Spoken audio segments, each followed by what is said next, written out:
Yo, welcome back to another Inspector K interview. Today we got a very special guest, a good friend of mine, a fellow producer, Aerate. What's up, man? Um, hey dude. Yeah, okay. Sorry, I'm like really nervous right now. Of course you are. No, but for real though, how have you been, man? How's your day? I've been good. I just organized my my electronic playlist, and I actually am in such a good mood right now. Sure, bro. What's on that playlist? It's a lot of shit that I used to listen to when I was a kid, plus like some new shit. It's like mainly like nostalgic shit, but like I like organized it just because it looked like a fucking mess, and now Yeah, because I know it looks pristine. Yeah, because I know in private you told me that you used to bump like a bunch of Skrillex and shit. And, like, dude, like it's a secret. it's a secret. It's a I'm secret, sorry. No, but yeah, I used to bump a lot of Skrillex back then, like almost too much. No, I mean, I kind of get it though, because I mean, I was a kid growing up in that time period as well. Because like, bro, I was born in 05. So Yeah. I heard a shit ton of Skrillex growing up. Yeah, So I'm actually an 03 kid, so I used to listen to a lot of you ever heard of Beach Boys? I don't think you ever heard of Beach Boys. I'm a little bit of an old head, unlike you. A little bit of an old head here. Oh, you're official, eh? Oh, shit. I'm really official. No, that's cool though. That's cool. Any other like artists in that playlist I should take note of? Honestly, it's a lot of artists that are kind of cringe for me to like say, just because like the songs themselves aren't really that good, but I still like listening to them just because I like listening to them. I mean, if you like drum and bass or like what do they call like neurofunk, not funk, neurofunk. Yeah, no, there's like this I know group what you called like Noisia. They're really into like granular shit. You could probably check them out. But obviously, like Dead Mouse is like a huge influence. Yeah, Deadmau5 is just one of those. I feel like he's just one of the greats. I mean, there's not much to really say about him. Like I feel like regardless of age, a lot of Deadmau5's shit is just gonna age super well. He does like so much shit, dude. It's hard for me to even like label him as like one specific thing. He's like Miles Davis. He went from like French house to like jungle to drum and bass to progressive house to ambient to soundtrack music to fucking orchestra. It's like the OPN. Like that nigga does everything. Exactly.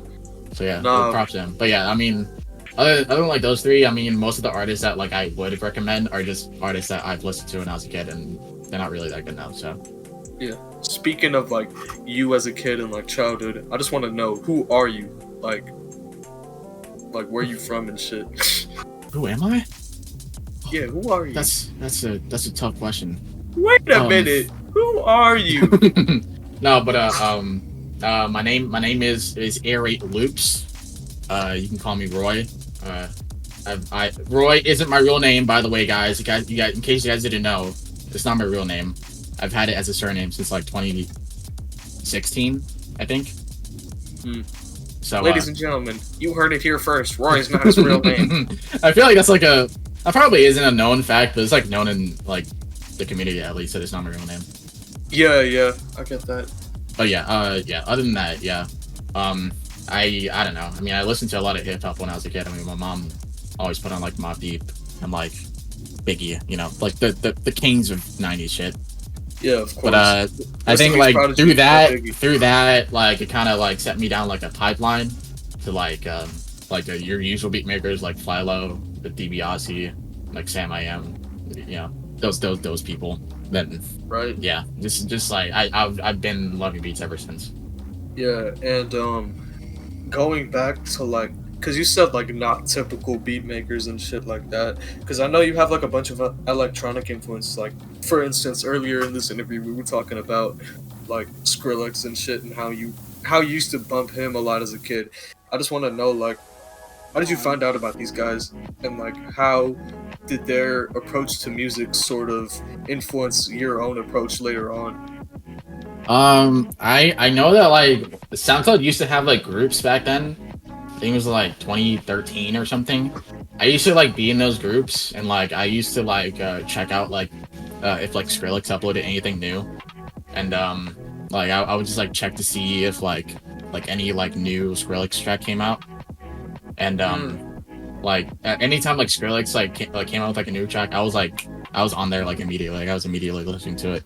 So I was such So a it fucking was nerd. so SoundCloud message groups, they were kind of like the blogs for you, like Two Dope Boys. Essentially, in a way, yeah. They're kind of like my own personal vlog because like I used to be on SoundCloud like, a lot as a kid. I see, yeah. Nah, I wasn't on SoundCloud until like really recently. So whenever I wanted to like peep new music, I would always like check out, because I used to be subscribed to like a lot of YouTube channels, like CDTV Productions. Yeah. Yeah, I used to watch him like a fuck ton. I feel like some of his takes kind of aged really badly, like, but I mean, for the time, it was good. I found out about a lot of cool artists through there. I feel like even though it was like a lot of, in retrospect, shitty artists, I feel like I grew like more of an appreciation for the music there.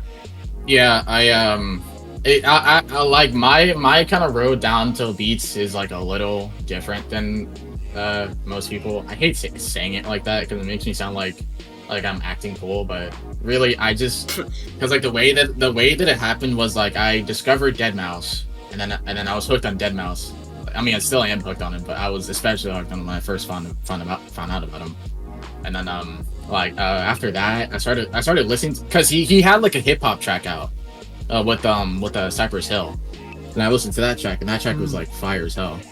And then I think it was like somebody in the comments like recommended like Fly Low, like if you wanted to like hear more shit like this, and I listened to Fly Low, and I was like, oh okay, this is the best thing I've ever heard. And then What was my bad to cut you off, but what was like what was that Fly Low track in particular, if you remember? I think it was like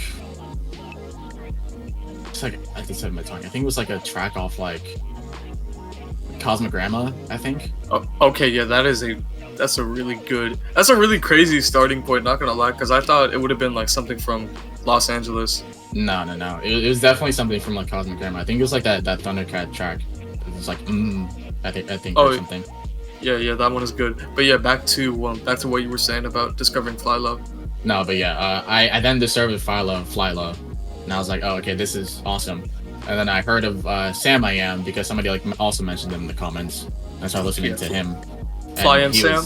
Yeah, well, not the Fly and Sam tapes. I like those are like separate. I never knew that they both like collabed. I just heard of Sam I Am from Fly Low, and then I like listened to like some of the.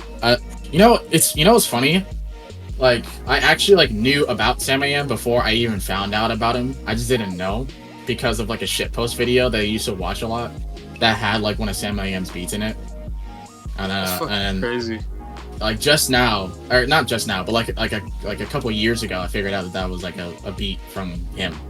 So I guess technically that was the first beat that I was exposed to. I think it was like called like Rounded or something. I think I might know what you're talking about. I haven't dove into like Sam's catalog in a minute, but it's interesting. I feel like it's really interesting as to how intertwined like shitpost culture and like underground beat making culture is.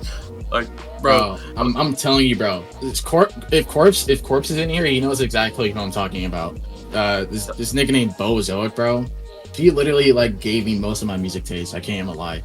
Because she had like crazy music taste in her shitpost videos. It's actually kind of nuts. And that's like dead ass, like most of those videos shaped my music taste like as of now, which is so funny to say. That's some coronavirus femboy entropy capitalism, right? Yeah. Bro, that's gonna sound so crazy, like clipped out of context. But if you know, you know. Whoa, dude, what? What are you talking about? What did he say? What are you even saying, dude? No, but He's selling chocolate. No, but yeah, I listened to like a lot of like electronic shit, and then that like kind of led me down like the pipeline to like beats and shit. TLDR. Tough. And I also noticed that like you've cited tropes as an influence a lot, and I just want to know like where you found out about him. You know, it's funny. I also found tropes from a shitpost video. What the fuck? from like 2016. It was like a big trend that was going around. It was like the SpongeBob scene of like a fish guy who like was like looking at his cup and he's like, "Did you put something in my drink?" And then it would play like Out of Pocket by Tropes, like as like the background, and that like became like a huge trend. And then I found out about him through that, and then I was like, wait a minute, this guy's beats actually sound really good. And I dug more into his discography, and then I pretty much got hooked like instantly. The rest is history. Like it was pretty much over for me as soon as I found him. Yeah, nah. You know what that reminds me of actually? Cause I remember I think 2018. I remember there's this one Foisey beat that was included in like a shit post. I wouldn't even call it a shit post. It was like one of those Wojak memes about like working life and shit. And it had Foisey lay it down in the background, and I'm like, what the fuck? Because I knew about Foisey before I saw that shit post, so it was a big ass culture shock to see a beat like that in a video like that. I think like looking back, I kind of have like the same feeling with like Tropes being like a meme, like becoming like a popular trend. That shit is still so weird to me, like even now.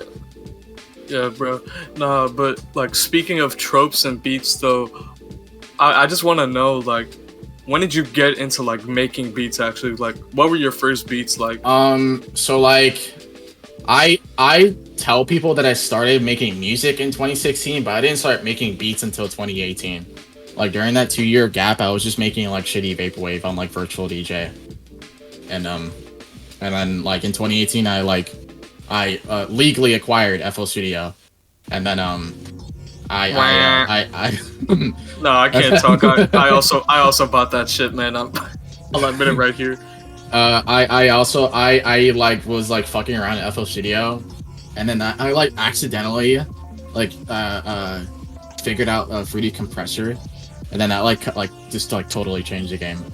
I was like, oh shit, okay, it's over for y'all. Was that around the time when you were putting out like shit as Blur, or was this? Yeah. Okay, yeah. Oh yeah, as Blur, yeah. Blur has like I don't think a lot of people know about Blur, but Blur was like my just for the people. Blur was like my old alias from when I first started in like 2018, I think. The Bandcamp page is still up if you guys want to check it out. I think it's just blxr.bandcamp.com. Wow. blxr.bandcamp.com. Your aerate loops, we have to know. Whoa, how'd you know that? Yeah, but I can't lie. There's like a couple tracks on that page that still hold up, even though it's like you in your infancy. I feel like there's a handful of tracks where you can really hear what would become your style, basically. No, yeah, I'm like sometimes I surprise myself with like how decent some of the beats sound, because like I literally made them shits and I was like literally in 8th grade, like near the end of 8th grade. And I would literally make some of those beats in the band room. Because I had like a shitty pink laptop. Was it a MacBook or like a Dell laptop? No, it was a Dell laptop. I knew it. I remember like in the band room, I would like show like the band kids like my beats, and they'd always ask me like, "Yo, dude, can you make like a trap beat? Can you make like a Drake type beat?" And then you don't know I had to smite them. You don't know how much I felt this, bro. You don't know. Because like I barely even knew how to make beats at all, let alone trap beats. Yeah, cause I started making like shit in I started making shit seriously in like the 8th grade, not the 8th grade, the 6th grade. Cause I've been making shit since like 2015, but I didn't take it seriously until 2018. So yeah, I was making beats, and I started making trap beats in them, and people were like, "Yo, you go so hard," and it was like the worst. It was like the worst shit ever, bro. I can't even lie to you.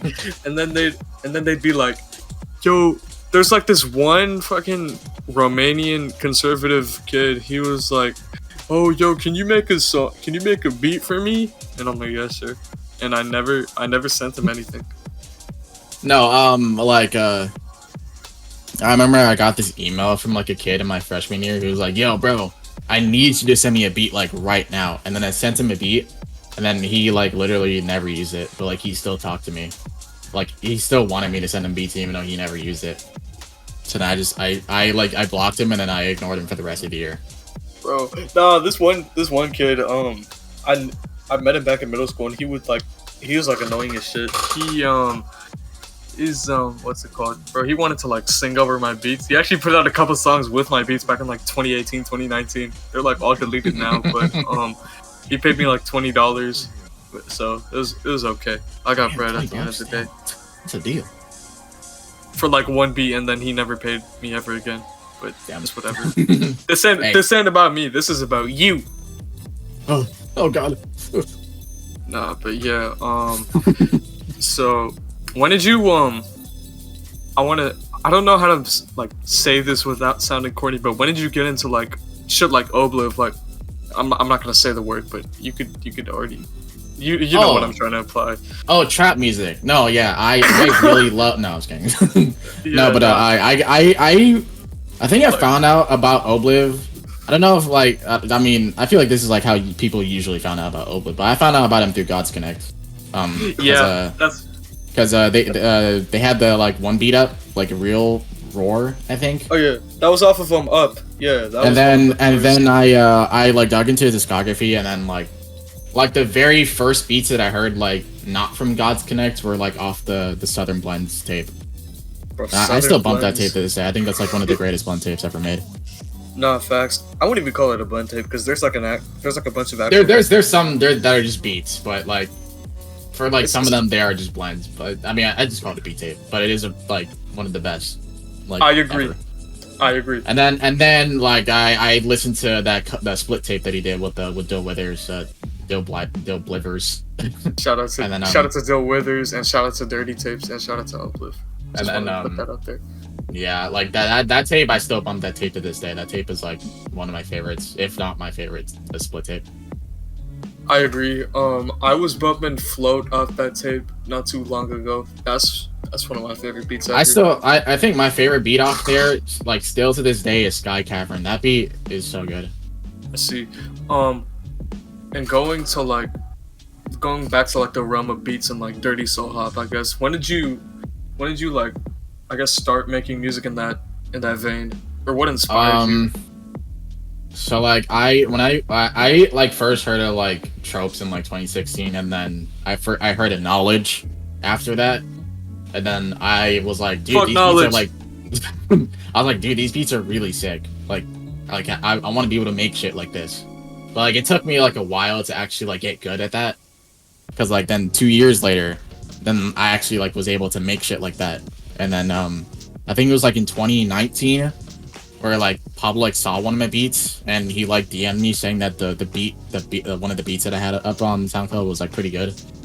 And then he's like and then we just became friends after that. And then he introduced, I think it was Pablo DM'd me, or it was before that Benja DM'd me saying that beats are pretty good.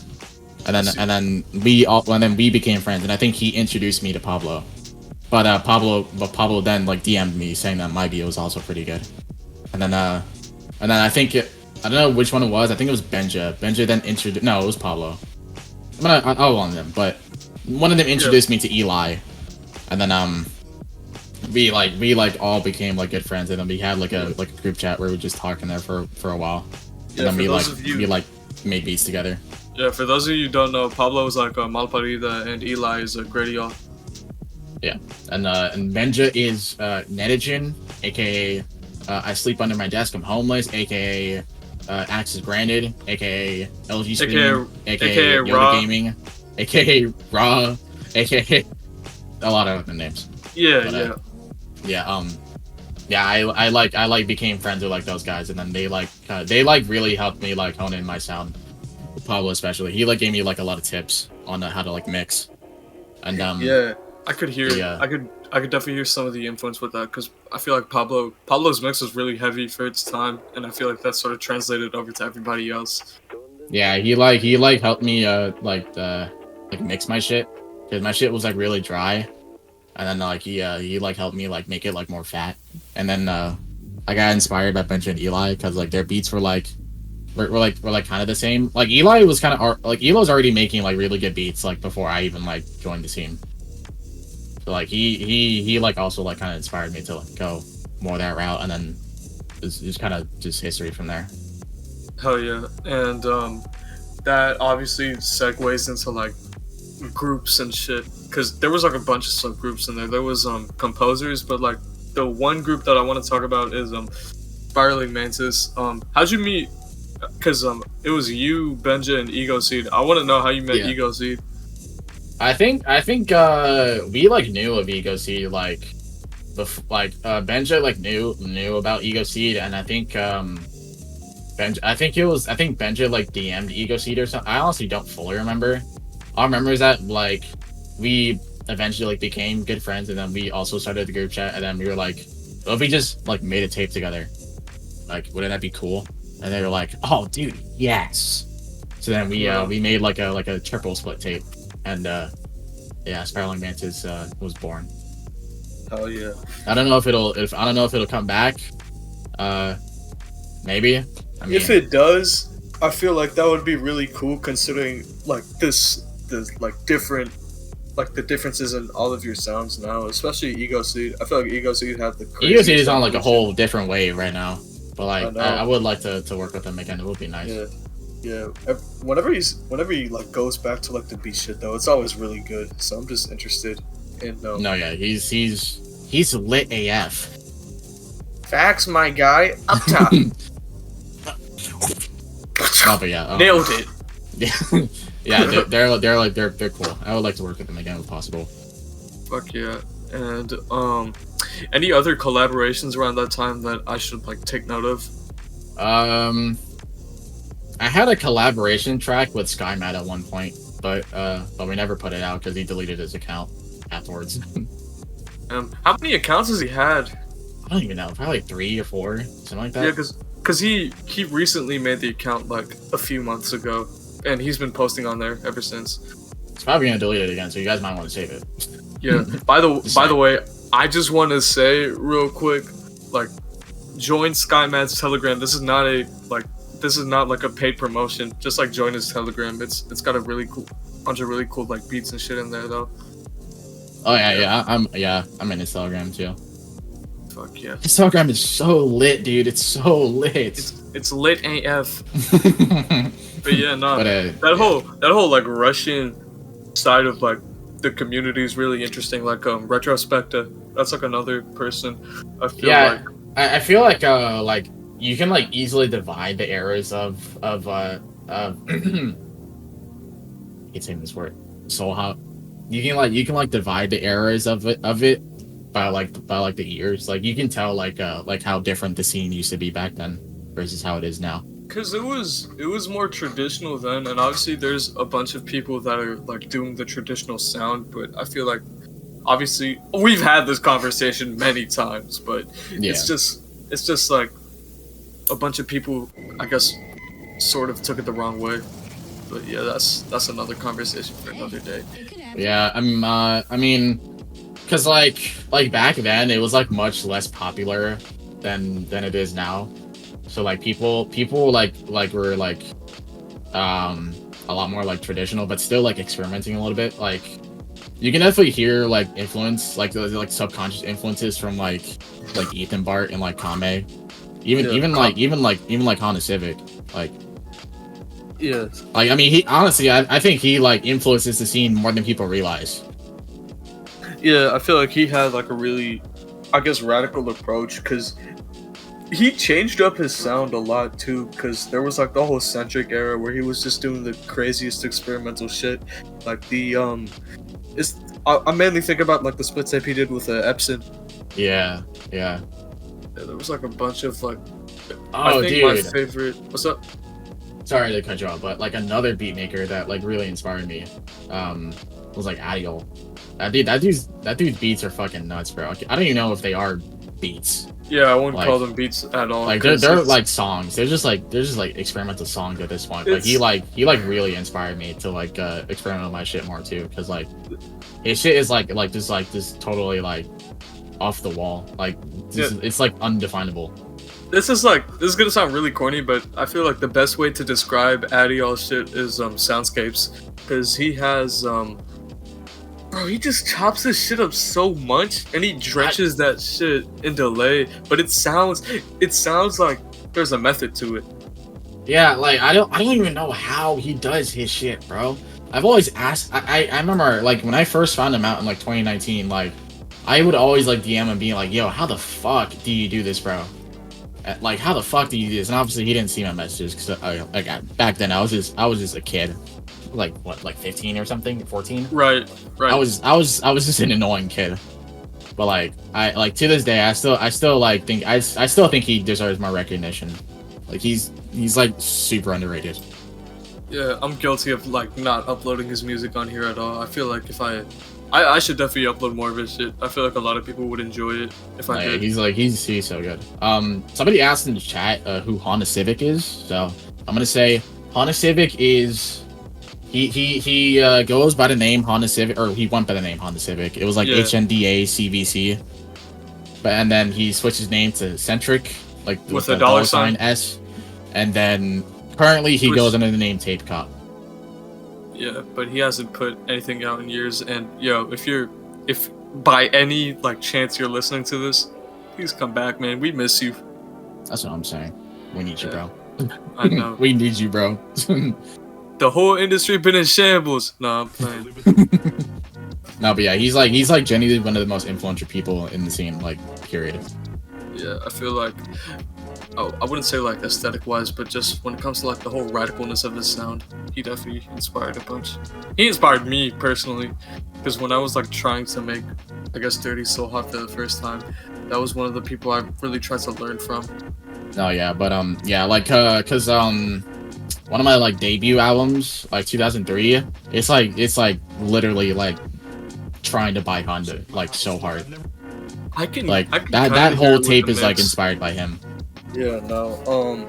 I wanted to go back to your tapes though, cause and like by proxy audio, cause I think one of my favorite tapes by you, Infrared, that shit is so fucking crazy, bro. I want to know like, just like as a little side thing, I just want to know like your whole thought process behind making that tape, because that's definitely like, I feel like that's like top 3 from you in my opinion. I think it was like what, like February 2019 when I put that out. Yeah, right? it was a really early tape. Yeah, I think that tape was like when I really started to like experiment more with like transitions and shit. Cause like I'm like super heavy on transitions. Like I love doing transitions, but like back then, you know, everybody was just like doing like hard cuts and shit. Yeah, so like I kind of wanted to just like, you know, try something new and like flip shit that like nobody's really flipped yet. Cause like house music, not necessarily house. That tape is like kind of still like standard by like, you know, well by soul hop standards, but like I feel like you really... I wanted to flip like more experimental shit. I didn't really like fully flip house until like I want to say 2003 or like Absolved or something like that. That makes sense. But like on Infrared, on Infrared, I even flipped like a song from Adio. I think it was like off of like one of his EPs. Yeah, that's the one I wanted to like chop that up. That's the one I wanted to talk about. It was the track Gangsta. Yeah, I literally like chopped up like one of his songs from what was it called, the Indian EP. Yeah. And I literally like, sent it to him, and he sent me like one word, and it was like cool, and I was like, okay, cool. I'm gonna put it on the tape. And he's like that, and then yeah, and then yeah. That's definitely one of my favorite beats from you. I feel like just the way the sample was flipped, it shouldn't work, but it works so fucking well, bro. I don't mean to dick ride. But that beat is just amazing. I mean, it's not really dick ride if you're just showing appreciation. Yeah, of course, but... You know what? That's another tangent that I'm gonna go on. Hold on. I really hate when people say that, like, just showing appreciation or, like, you know, showing love for somebody is considered dick riding. I really don't like that. Because, like, dick riding is, like, literally, like, you know... riding or like ride or die for them, like, you know, like how people dick ride Drake. Yeah. That's what I consider dick riding. Showing love for somebody is not dick riding. That's just showing appreciation. Right. There's like a line drawn when it comes to showing appreciation and like paying dues, and then it's just like full blown dick riding stain behavior. Yeah, Shit, excuse me. like I just don't like when people like equate, showing love to meat riding. It's like like the two causation does not equal correlation. Correlation does not equal causation. I feel like the internet, or like I guess the more mainstream parts of the internet, they just become like more. I don't know how to say it. Like more fucking antipathetic. I don't know how to fucking say it. But you gotta, Antithetical. antithetical, yeah. It's like Yeah. more. It's like more. Yo, I'm not reading all that. Sorry for your loss or whatever. Like, bro, that's not. Like if you were to say that to somebody in real life, you would get socked in the fucking jaw. Yeah, that shit like actually like annoys me because it's like we can't show anybody love. Like just let me show my friends appreciation without you guys calling it fucking dick riding. What, like, are we living in fucking Footloose? Because if you remember, in Footloose, Exactly. they don't dancing. Yeah, But the tangent aside, yeah. yeah, that's definitely one of my favorite tracks, though. And there was also that one track you did with the Kame on there. I'm not gonna say the sample. You don't mind if I like say the sample, right? I don't really care. Go ahead. Yeah. There was a sample like the one Lonnie Liston Smith track on there, and I didn't Yeah. realize it was that at first because I'm a big Lonnie Liston Smith fan personally. Like, I agree. feel like it's yeah. And You know what's funny? So- Sorry to stop you. I remember when Eli said that like Lonnie Liston Smith was like overrated and like. Bro, what? No, yeah, because I think he said something like that, like that he uses like the same chords a lot. I mean, Like, he does. He uses like the same like instruments, and I'm gonna be honest, that's kind of a hot take because I'm also a Lonnie Liston Smith fan. Yeah, because here's the thing though, because one of my favorite beat makers personally is Twami, and Twami's known for having a really distinct sound. He reuses drum sounds a lot, so it's like, oh, and he reuses samples a lot too. So it's like, why can it's cool when he does it, but like when another artist from like a different genre sort of takes that same approach and like has their own distinct sound, like it should be okay. Is what I'm trying to say. Yeah, no, yeah, I like totally get it. I mean, the way that he uses melodies, like he still makes it feel different. Like each song is like a different vibe. Yeah, like I've noticed that he reuses chord progressions a lot, but I feel like you said, he has a way of implementing them as to like not make it boring. Because I feel like a lot of times whenever artists try to, I guess, incorporate certain aspects of their sound into like across multiple songs, it can get really samey and boring. Yeah, but I'm trying to knowledge is like a prime example of that. Yeah, fuck you, by the way. You fucking struck you struck me twice, asshole. But yeah, no, it's okay. It's like you're a bitch, but you still got my respect. But anyways, it's like, yeah, it's like the whole VGM shit. Man, that reminds me of that one interview that like X had on what was that? That's 22. That's where I got it from. He was talking about Perp. He said you're a bitch, but you still got my respect. That's how I feel about knowledge. Yeah, I like, totally agree. Yeah, I was thinking about that earlier today, actually. But yeah, back to like Lonnie Liston Smith and Kame. Yeah. Like I didn't catch that at first.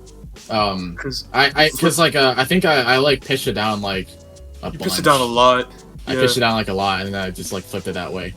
One thing that I did notice is that like a lot of the beats on there are like recorded in mono. I feel like that was like kind of an interesting choice for me to go with, because like usually like my beats are all in stereo, but like for most of the beats on that tape, they're like mono. Yeah, interesting. I didn't notice that. I didn't notice that at first, but I feel like it really adds to the vibe because it's more of like a lo-fi cassette vibe. Yeah, especially the motherfucking cassette. Rough draft. Let's do it. But I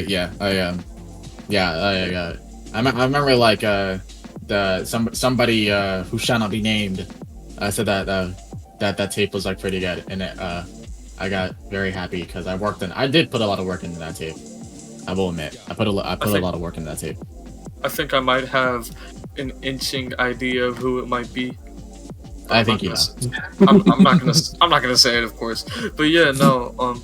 Speaking of like music and shit, like what music have you been recently listening to? Like from like contemporaries and shit. like recent music as well. I've been bumping a lot of like, I will say I've been bumping a lot of like Madlib, like as usual. Like Madlib, Fuck yeah. I just love Madlib. I mean, Madlib is one of my favorite producers. Happy belated But birthday, Madlib. yeah, hell yeah. I've also been bumping a lot of like Duro, like Duro, Pablo, Benja, Eli. Yeah, like a lot of the prominent people from this scene. Honestly, I gotta look because I listen to a lot of people. Like I'd say like Pablo, Benja, Eli, Duro. Like, honestly, I've been bumping a lot of Perp lately. I've been bumping a lot of Perp. Yeah, no, His beats are so good. I can't even lie. I had a massive perp phase when I was like, this is gonna sound unbelievable, but I had a brief perp phase, or a massive, I should say, like when I was like late elementary school. No, yeah, I understand why, because his beats are just like otherworldly, dude. He's an ass, but his beats are crazy good. Yeah, it's like what X said, like referencing the interview. You're a bitch, but you still got my respect. Yeah, exactly. Like he's a dope ass beat maker. I will say, like he can make some crazy beats. Like the one on the what was it, the NASA tape? Yeah. It was like, I think it's called like Sex, Money, Drugs, Adult Swim. The beat That on one that was- goes fucking hard. Bro, fucking I Love Lesbians. Oh my, that tape is like so fucking good, dude. That shit was ahead of its time. Like genuinely. But Yeah, I've also been listening to a lot of like Arc lately. Arc is honestly, Arc is like another inspiration for me because like I discovered him in 2019, and the way that he like did his beats along with like 40 and then like they like did like a lot of like synth shit like alongside the samples, and that like really like exposed me to like adding shit onto your samples rather than just leaving them as is. Yeah, shout out to Arc, 40 Hands, and Mark's son, the Holy Trinity of San Antonio, Texas. That's what I'm saying, bro. Like, they're just so good. Like, they're just so good. They need more respect. Especially 40 Hands, bro. I fucking love 40 Hands. 40 Hands is one of the best, bro. I can't even lie. He's like one of my favorite producers.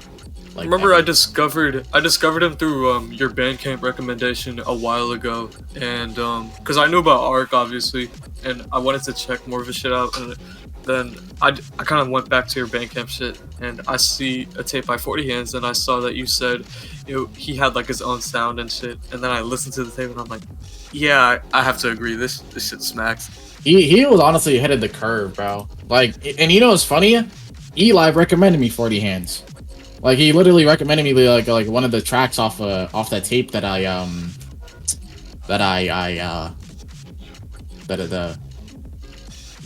like one of the I forgot. Yeah, I know. Saying. But I know what you're trying to say though. Yeah, like it was like off the I think it was like Yesterday. I think that's what the tape was called. It was like a track called 1987 that he recommended to me, and I listened to it. And I was like, holy fuck, this shit is fucking insane. And I listened to like the whole tape like 3 times, and like it's still like one of my favorites. Honestly, it's still good. Yeah, it's such a peculiar way of like laying drums down. I feel like that's what I'm saying, bro. Like he has like a weird time signature, bro. But like that weird time signature is what makes his shit so good. Yeah, it kind of reminds me of this one Kame beat off of what the fuck Lukumi. Yeah, it was, I know what you're talking about. Yeah, it was in like 3/4. Yeah, that shit is so good, dude. I like when people do like different time signatures. It like makes the beat feel refreshing. Swami. Like oh yeah. But also like also Ego Seed back in like 2019. He like did like most of his beats in like 6/4. Yeah, I remember that. Dem Roots and All in the Heart. Those are like the first 2 beats that came to mind. Yeah, like honestly, he was also kind of ahead of the curve in like 2019 as well, with like his like 6/4 beats. Yeah, I remember Pablo was saying he like fathered a lot of like artists like Bear the Gunslinger and shit. I kind of agree, honestly. I kind of gotta agree. Ego Seed is also somewhat underrated. I wouldn't say he's like super underrated. He's like people know more about him now because of his new shit. So like I'm really happy that he's getting the love that he deserves. But it's like people gotta listen to his old shit too, because his old shit is really good. Something special about like the whole beat shit. I think the first, bro, he's versatile is what I'm trying to say. Yeah. Yeah, bro, shout he's out. that guy. He's that guy. Nah, dead ass, bro. Shout out to him. Are you like moving on to the next topic though? Are you working on any new projects? Like anything that I should know about, Um, or like the people should know about? I mean, I got something coming out. That's all I'm gonna say. I got something coming out. I'm not gonna say when. I do have something in the works. So you guys I do know what you guys gotta wait. I do know what you're talking about, but I am going to keep it under the wraps for now. There will be something. You just gotta be patient. In the coming weeks, I haven't been slacking this whole time. I've been working on a tape for a while. Bro, I see people like you lock in on fucking albums and shit, and I'm just like, damn, why the fuck can I do that? Dude, honestly, like I kind of like doing more like big tapes because it feels more like an event to me. I really hate like releasing like just like throwaway tapes. It's like I really hate doing like mini tapes because it really doesn't feel like I put a lot of work into it. I'm guilty. That's why I like doing like I like doing like big tapes because it feels more satisfying to me. Yeah, I mean, I'm guilty of doing that, but at the same time, I'm like a really impatient person, so Oh yeah, no, like, definitely. Like, I understand why people do that. I just don't prefer doing that just because it like makes the tape sound less, less like how it wants to sound. I get what you mean, but there's like a lot of small EPs that are just super fucking magical. For example, one of your EPs actually, it was one of your older EPs from like I want to say 2018, 2019. It was like it had the Preach beat on there. I think I know which one you're talking about. Yeah. It was the one with the gray cover. That shit is the so gray nice. cover. I think you're talking about Flourish, probably. Yeah, Flourish. That's the one. Like yeah. That's one of your shorter tapes, but I feel like even though it has more of the beat tape structure, but I feel like even then it's magical is what I'm trying to say. Yeah. Thank you. Rexy said, "Is it gonna be good or is it gonna suck?" I don't know. That's up to you, dude. You're gonna have to find out. The choice is yours. The choice is yours. I mean, literally, it's up to you. It's in the eye of the beholder type shit. Yeah. I think it's pretty good. I think it's one of my best. But I'm gonna leave it up to you guys once it comes out. Right, bro. And anything else you wanted to say? Like any other like finishing thoughts that you may have had? I mean, all I gotta say is, flip house music, dude. Come on, flip some more house music, dude. I'm the only guy flipping house music, dude. I mean, y'all gotta flip more of that shit, dude. It's awesome. I do too, and I can vouch for you, bro. That shit is chef kiss. What can I say? Look for Dog said, where are these tape names coming from? I don't know, dude, to be honest. Like, I think Pablo, honestly, he's like one of the greatest titlers of all time. Not deadass.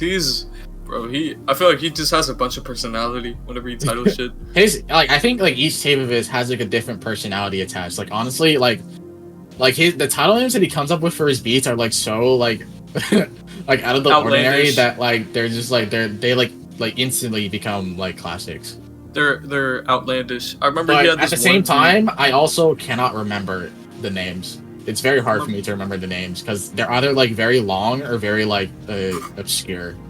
I remember one of the first beats I heard from him. One of the first beats I heard from Pablo. It was called "Furries Make My Suicidal Ideation Go Away." I think it was on. I think the tape it was on. It was the one with the Patrick Bateman cover. I forgot what it was called. Baselet's Nice or some shit. Yeah, Baselet's Nice. Fuck, that's a tongue twister. My titles? I mean, I guess my titles aren't like like super crazy. They're probably not. They probably don't stand out. That's probably why it's harder to remember.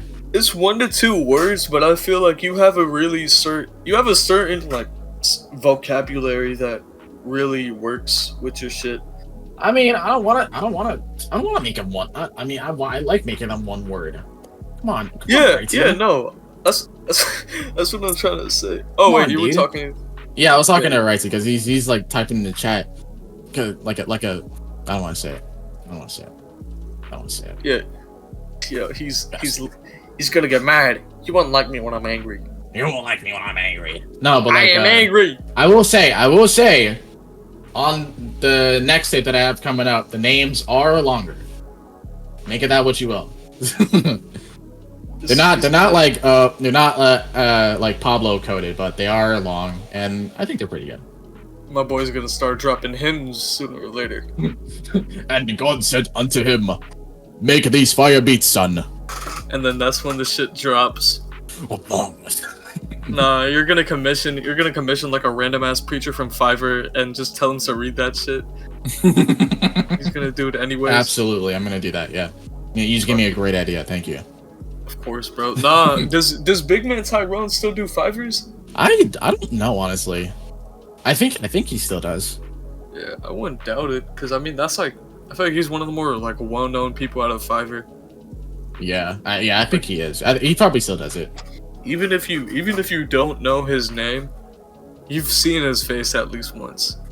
You definitely seen him at least once. If Right. not during like peak like 2017, then still like occasionally. Yeah, basically, and yeah, think that's it. So yeah, thank you guys so much for listening to this. Roy, aerate loops, whatever. No, I'm playing. Thank you for allowing me to interview you. This was a really good hour, about an hour, I want to say. And yeah, that's about it. Peace, everybody. It's like no big deal, you know. I love letting small indie people interview a big superstar like me. I know where you live. Oh God. No, but thank you for interviewing me. I do appreciate it. Thank you. Of course, bro. And yeah, that's about it. I'm gonna see you guys next week. All right. Peace. Fuck you guys. Fuck you. All right. See you guys. All right, peace.